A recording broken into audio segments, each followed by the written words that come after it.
नमस्कार दोस्तों, पीसीएसएम के अपने यूट्यूब परिवार में आप सभी का स्वागत है। अभी हम लोग एनसीईआरटी के 6 क्लास के ज्योग्राफी को कवर कर रहे हैं, जिसमें आज हम लोग अध्याय 2 का अध्ययन करेंगे।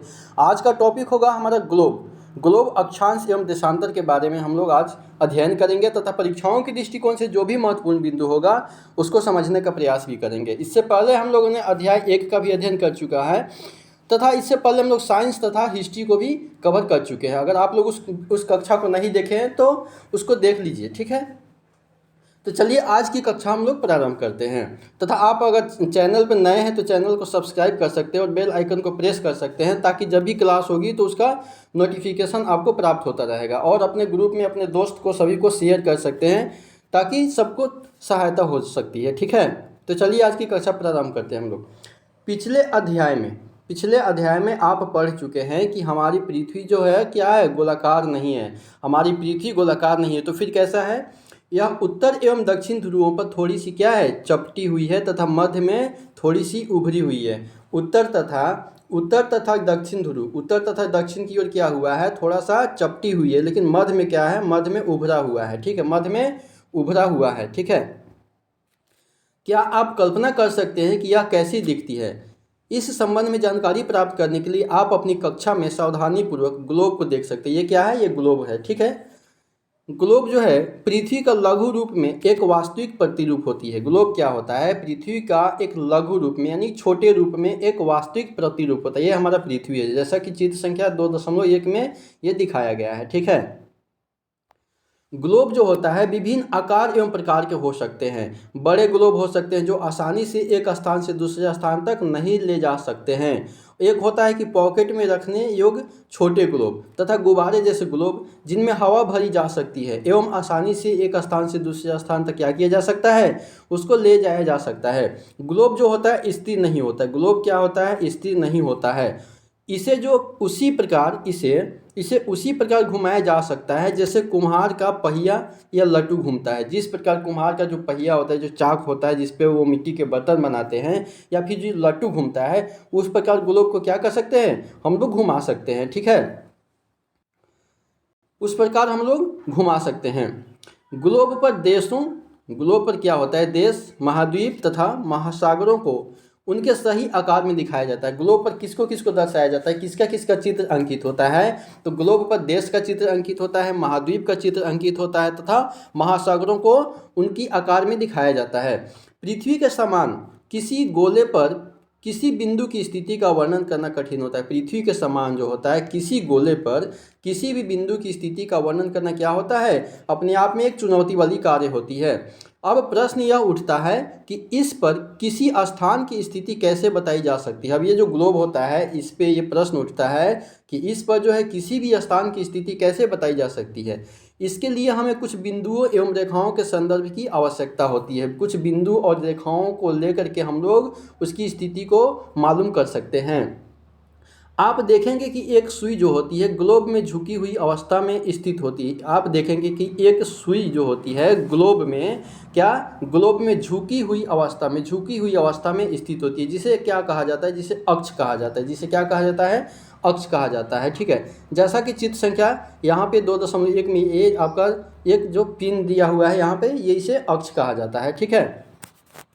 इसे अक्ष कहा जाता है, ठीक। ग्लोब पर वे दो बिंदु, क्या कह रहा है कि ग्लोब पर वे दो बिंदु जिनमें से होकर के सुई गुजरती है, जिनमें से होकर के क्या गुजरती है, सुई गुजरती है, उत्तर तथा दक्षिण ध्रुव कहलाती है। उत्तर तथा दक्षिण ध्रुव होती है। ग्लोब को इस सुई के चारों ओर पृथ्वी की भांति पश्चिम से पूरब की ओर घुमाया जा सकता है। ग्लोब को इस सुई के चारों ओर पृथ्वी की भांति, जिस तरह से पृथ्वी हमारी परिक्रमा करती है उसी की भांति पश्चिम से पूरब की ओर क्या किया जा सकता है, घुमाया जा सकता है। हमारी पृथ्वी पश्चिम से पूरब की ओर क्या करती है, घूमती है। हमारी पृथ्वी पश्चिम से पूरब की ओर घूमती है, ठीक है।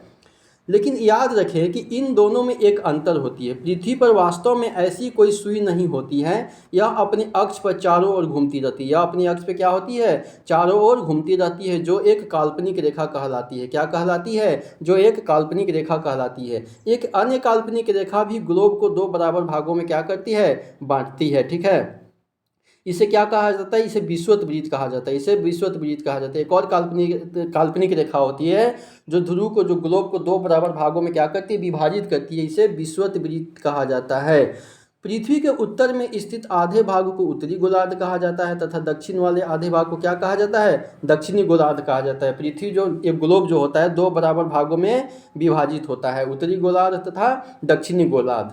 ये दोनों बराबर के आधे भाग होते हैं, ये दोनों बराबर बराबर हिस्से में विभाजित होते हैं। इस प्रकार विषुवत वृत्त जो होता है पृथ्वी पर एक काल्पनिक वृत्त बनाती है। विषुवत वृत्त क्या बनाती है?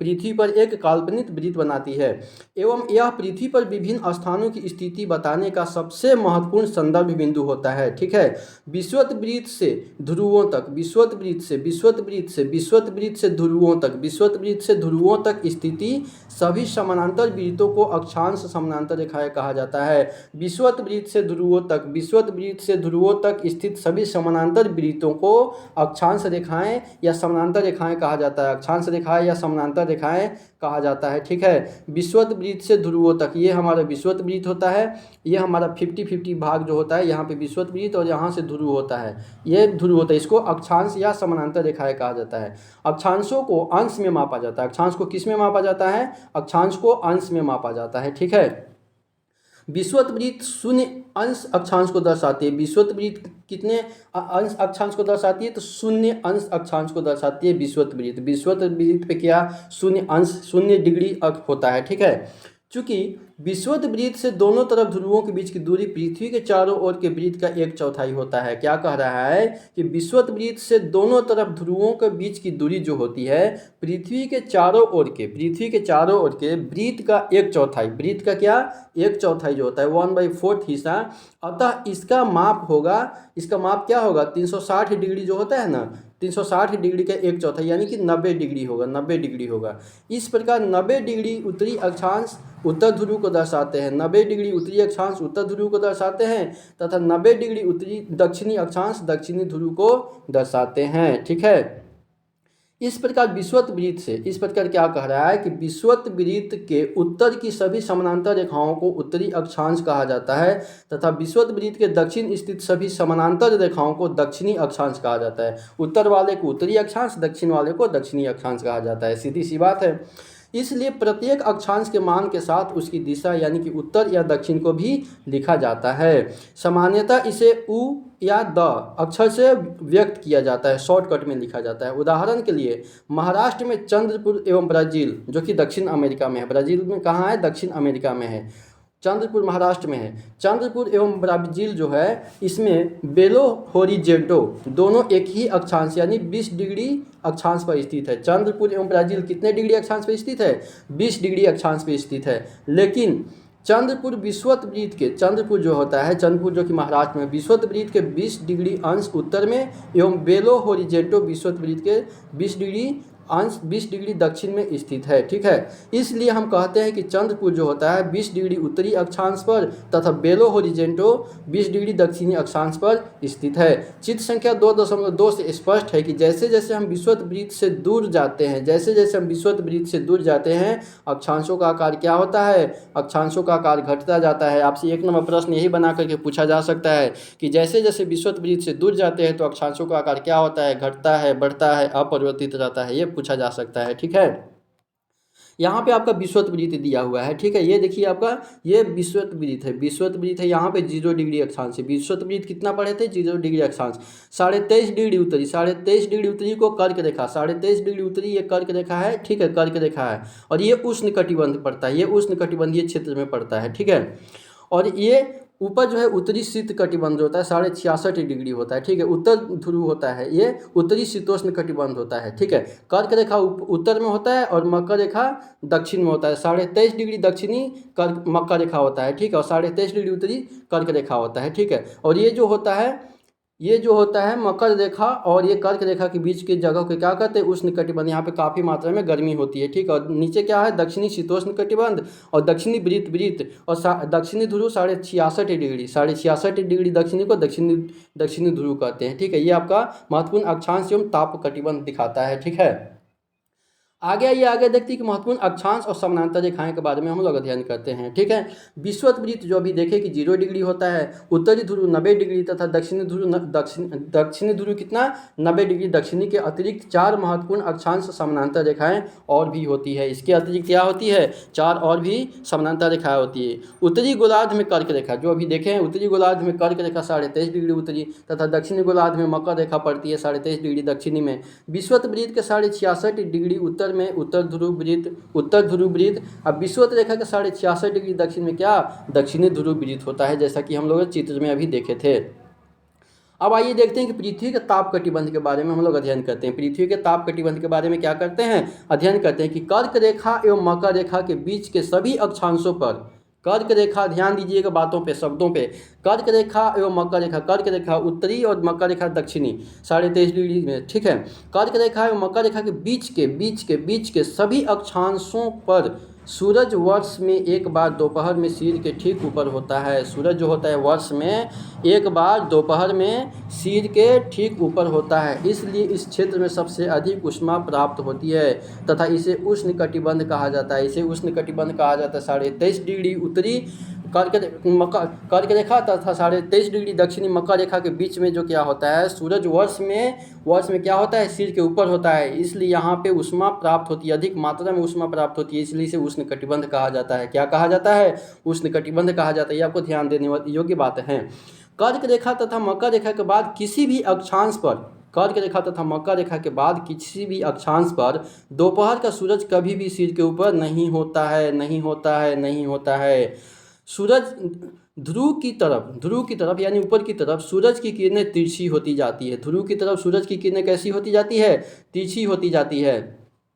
इस प्रकार उत्तरी गोलार्ध में कर्क रेखा एवं उत्तर ध्रुव वृत्त जो होता है तथा दक्षिणी गोलार्ध में मकर रेखा एवं दक्षिणी ध्रुव वृत्त के बीच वाले क्षेत्र का तापमान मध्यम रहता है। क्यों मध्यम रहता है, क्योंकि सूरज की किरणें जो है तिरछी पड़ती है, इसलिए इसे शीतोष्ण कटिबंध कहा जाता है। इसलिए इसे क्या कहा जाता है, शीतोष्ण कटिबंध कहा जाता है। ठीक है, उत्तरी गोलार्ध में उत्तर ध्रुव वृत्त एवं उत्तरी ध्रुव तथा दक्षिणी गोलार्ध में दक्षिण ध्रुव वृत्त एवं दक्षिणी ध्रुव के बीच के क्षेत्र में ठंड बहुत होती है। ठीक है, उत्तरी गोलार्ध में उत्तर ध्रुव वृत्त एवं उत्तरी ध्रुव, ठीक, तथा दक्षिणी गोलार्ध में दक्षिण ध्रुव वृत्त एवं दक्षिणी ध्रुव के बीच के क्षेत्र में ठंड बहुत होती है। ठीक है, क्योंकि यहाँ सूरज क्षितिज से ज़्यादा ऊपर नहीं आ पाता है, इसलिए ये शीत कटिबंध कहलाते हैं। इसलिए क्या कहलाते हैं, शीत कटिबंध कहलाते, ठंडे प्रदेश कहलाते हैं। ठीक है, अब आइए यहाँ पे देशांतर रेखा के बारे में हम लोग अध्ययन करते हैं कि देशांतर रेखा क्या होती है। ठीक है, किसी स्थान की स्थिति को बताने के लिए उस स्थान के अक्षांश के अतिरिक्त कुछ और जानकारियों की आवश्यकता भी होती है। किसी स्थान की स्थिति को बताने के लिए उस स्थान के अक्षांश के अतिरिक्त कुछ और जानकारियों की आवश्यकता भी होती है। और आप देख सकते हैं कि प्रशांत महासागर में स्थित टोंगा द्वीप एवं हिंद महासागर में स्थित मॉरिशस द्वीप एक ही अक्षांश यानी कि 20 डिग्री दक्षिणी पर स्थित है।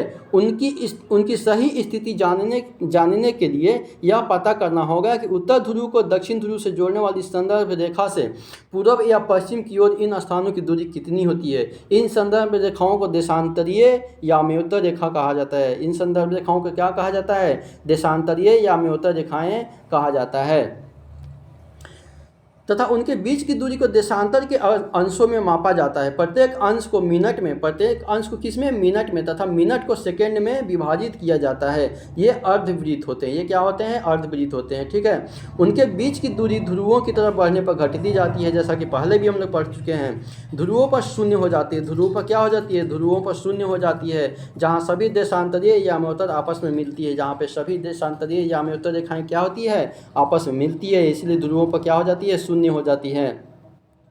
अक्षांश यानी कि समानांतर रेखाओं से भिन्न सभी देशांतरीय या अम्योत्तर की लंबाई समान होती है। अक्षांश रेखाओं से भिन्न यानी कि सभी देशांतरीय या अम्योत्तर की लंबाई क्या होती है, समान होती है। इसलिए इन्हें सिर्फ मुख्य संख्याओं में व्यक्त करना कठिन होता है।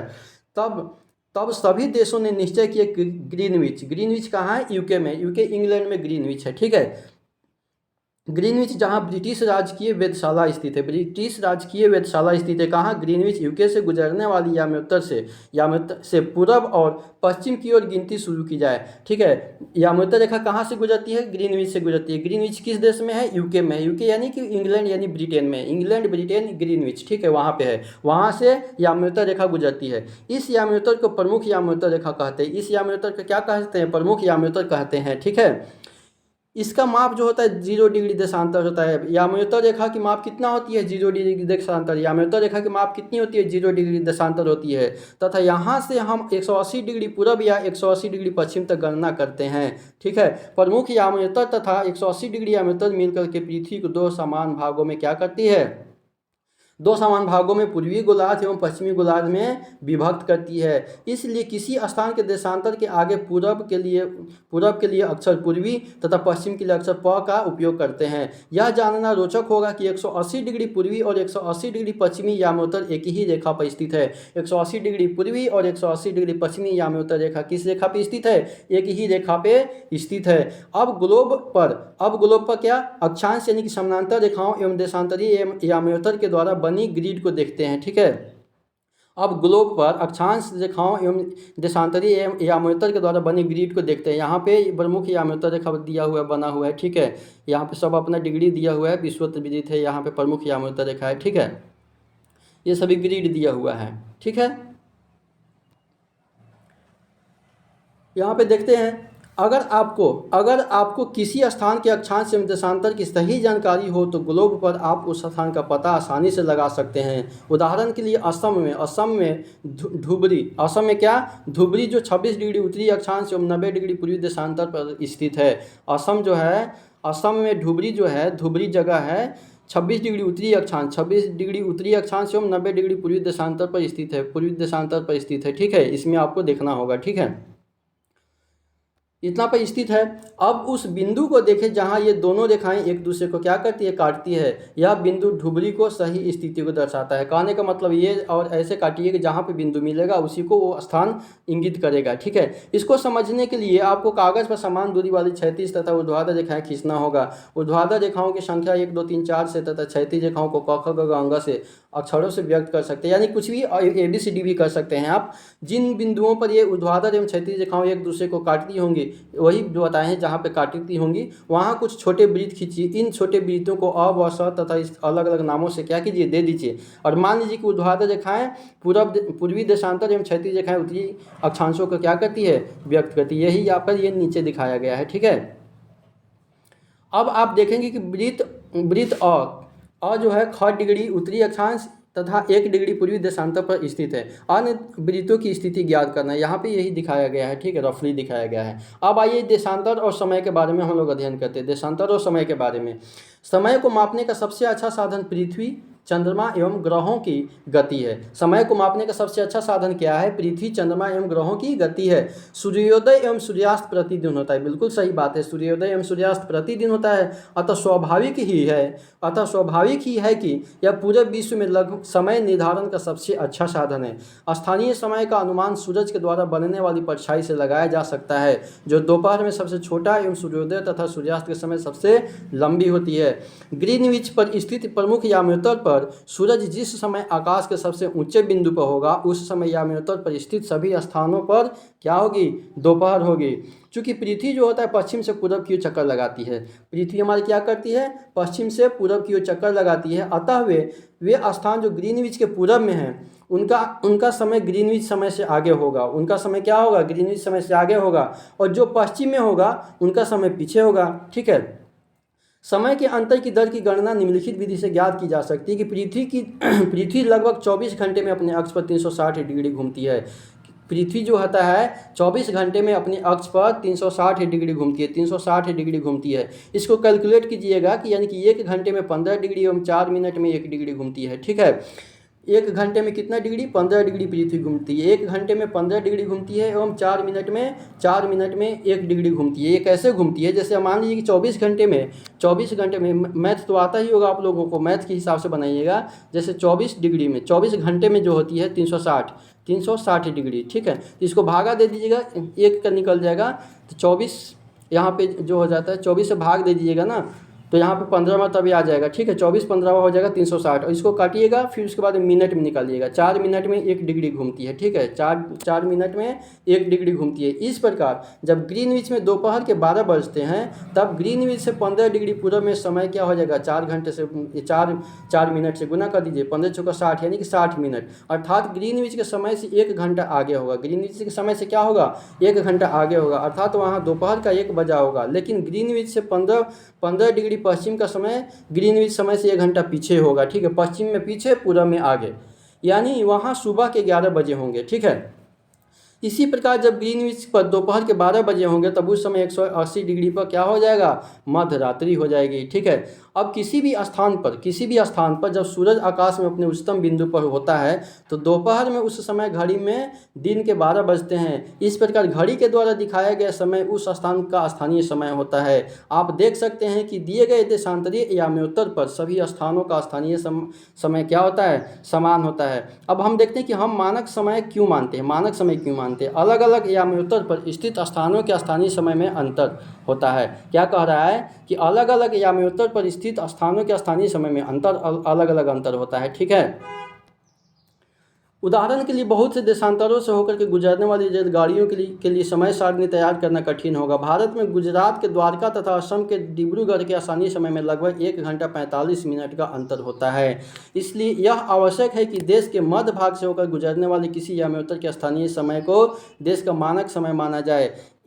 इस याम्योत्तर रेखा के स्थानीय समय को पूरे देश का मानक समय माना जाता है। भारत में 82.5 डिग्री पूर्वी 82.5 डिग्री पूर्वी को मानक याम्योत्तर माना गया है। भारत में 82.5 डिग्री पूर्वी को मानक याम्योत्तर माना गया है। इस याम्योत्तर के स्थानीय समय को पूरे देश का मानक समय माना जाता है। इसे भारतीय मानक समय के नाम से जाना जाता है, ठीक है। भारतीय मानक समय के नाम से जाना जाता है। कबीर भोपाल के निकट एक छोटे से नगर में रहता है। वह अपने मित्र आलोक से कहता है कि वे लोग आज रात्रि में नहीं सो पाएंगे। भारत एवं इंग्लैंड के बीच क्रिकेट मैच लंदन में 2 बजे अपराह्न में शुरू होगा, ठीक है। अपराह्न में शुरू होगा, ठीक, अर्थात भारत के समय अनुसार मैच शाम के 7:30 बजे शुरू होगा, ठीक है, तथा देर रात्रि में समाप्त हो जाएगा। क्या आप जानते हैं कि भारत एवं इंग्लैंड के बीच समय में क्या अंतर होता है? भारत ग्रीनविच के पूर्वी 82.5 डिग्री पूर्व में स्थित है, तथा यहाँ का समय ग्रीनविच से 5.5 घंटा आगे है। भारत का समय क्या है? भारत का समय ग्रीनविच से 5.5 घंटा आगे है, 5 घंटा 30 मिनट आगे है। इसलिए जब लंदन में दोपहर के 2 बजे होंगे, तब भारत में शाम के, इसमें आप कितना 5 घंटा 30 मिनट जोड़ दीजिए 2 बजे में, यानी कि 7 घंटा 30 बजे होंगे। कुछ देशों का देशांतरी विस्तार अधिक होता है, जिसके कारण वहाँ 1 से अधिक मानक समय अपनाए गए हैं। उदाहरण के लिए रूस में 14 मानक समय को बांटा गया है। रूस में कितने मानक समय है? 11। रूस में कितने मानक समय है? 11 मानक समय है, ठीक है। पृथ्वी के एक घंटे वाले 24 समय क्षेत्रों में बांटा गया है। पृथ्वी को एक घंटे वाले 24 समय क्षेत्रों में बांटा गया है, क्योंकि घड़ी हमारी 24 घंटे का ही बताती है। इस प्रकार प्रत्येक समय क्षेत्र 15 डिग्री देशांतर तक के क्षेत्र को घेरता है। इस प्रकार प्रत्येक समय क्षेत्र 15 डिग्री देशांतर तक के क्षेत्र को घेरता है, ठीक है। और ये जो ग्रीनविच जो होता है हमारे इलाहाबाद के नैनी से गुजरता है। यहाँ पे नहीं बताया गया, लेकिन मैं बता देना चाहता हूँ कि जो भारत का जो समय ग्रीनविच याम्योत्तर रेखा गुजरती है, कहाँ से गुजरती है? इलाहाबाद के नैनी से गुजरती है, ठीक है। यहाँ पे अभ्यास दिया हुआ है, ठीक है। वैसे तो हम प्रश्न लेकर के आएंगे ही। देख लीजिए, कुछ ऑब्जेक्टिव को देख लेते हैं। प्रमुख यामोत्तर का मान क्या होता है? तो 0 डिग्री होता है, आपको पता ही है। शीत कटिबंध किसके नज़दीक पाया जाता है? शीत कटिबंध। सबसे ज़्यादा गर्मी कहाँ पाया जाता है? विषुवत के बीच में पाया जाता है। देशांतरों की कुल संख्या कितनी होती है? देशांतर की कुल संख्या कितनी होती है? तो 360 होती है देशांतरों की कुल संख्या। दक्षिण ध्रुव वृत्त स्थित है। दक्षिणी ध्रुव वृत्त स्थित है किस गोलार्ध में? तो दक्षिणी गोलार्ध में स्थित है। ग्रिड किसका जाल है? ग्रिड किसका जाल है? तो अक्षांशों समानांतर रेखा में देशांतीय एवं का कर्क एवं मकर रेखाओं का, उत्तर ध्रुव एवं दक्षिण ध्रुव का, ये सब आपको देख लेना है। चलिए, तो लेकिन ऑब्जेक्टिव भी सबका कराएंगे हम। चलिए, आज की कक्षा यहीं पे हम समाप्त करते हैं। हम आशा करते हैं कि कुछ ना कुछ आपको सीखने को मिला होगा। अगर वीडियो अच्छा लगा है तो आप अपना प्रतिक्रिया तथा सुझाव जो है कमेंट बॉक्स में ज़रूर दे सकते हैं, तथा वीडियो को शेयर कर सकते हैं, ताकि ये कोई नाच गाना वाला वीडियो नहीं है। इससे कुछ ना कुछ सीखने को ज़रूर मिलेगा। आप अपने छोटे भाई बहन सभी को इसको शेयर कर सकते हैं, पढ़ने के लिए बोल सकते हैं। चलिए, वीडियो देखने के लिए आप सभी का बहुत बहुत धन्यवाद।